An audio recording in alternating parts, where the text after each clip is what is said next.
السلام علیکم ناظرین، اردو ٹی وی چینل میں خوش آمدید۔ ویورز، ڈرامہ سیریل بیچاری قدسیہ کے نیکسٹ ایپیسوڈ میں آپ دیکھیں گے انوشی جو کہ آج بھی اپنی حرکتوں سے باز نہیں آئی۔ اس کی اور اس کی ماما کی تو آج بھی حسرت ہے کہ انایا اس گھر کی بہو بنے۔ اب ابراہیم نے انایا کو اس گھر میں کھانے کی ٹیبل پر دیکھا تو دیکھ کر دنگ رہ جاتا ہے۔ اسی وقت اس کا موڈ ہی آف ہو گیا۔ ہائے ابراہیم، وہ حیرت سے کہتا ہے انایا تم یہاں کیوں؟ میں یہاں نہیں آ سکتی۔ کمرے میں جا کر وہ قدسیہ سے الگ غصہ ہوتا ہے۔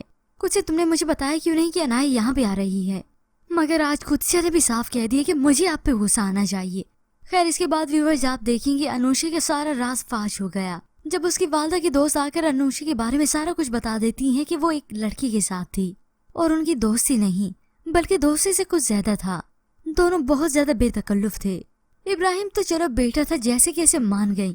اب رابعہ بیگم اپنی ساری انا اپنی بیٹی کی ٹائم پہ دکھائے نا، تب انوشا کو سب کچھ معلوم ہو جائے۔ خیر ابھی تو وہ انایا کو بڑھاوا ہی دے رہی ہے۔ انایا تم کوئی اچھا سا لڑکا دیکھ کر شادی کر لو، تو وہ سبھی کے منہ پہ کہہ دیتی ہے مجھے جو لڑکا پسند تھا وہ شادی کر کے میرے ساتھ بیٹھا ہے۔ تو انوشی کہتی ہے میرے پاس ایک سلوشن ہے، تم اسی لڑکے سے شادی کیوں نہیں کر لیتی؟ یہ سن کر تو قدسیہ کا خون کھولنے لگتا ہے۔ اس کا بس نہیں چلتا کہ ابھی انوشی کو سارا کچھ سنا دے، مگر بس ابراہیم کی محبت میں آ کر وہ خاموش ہے۔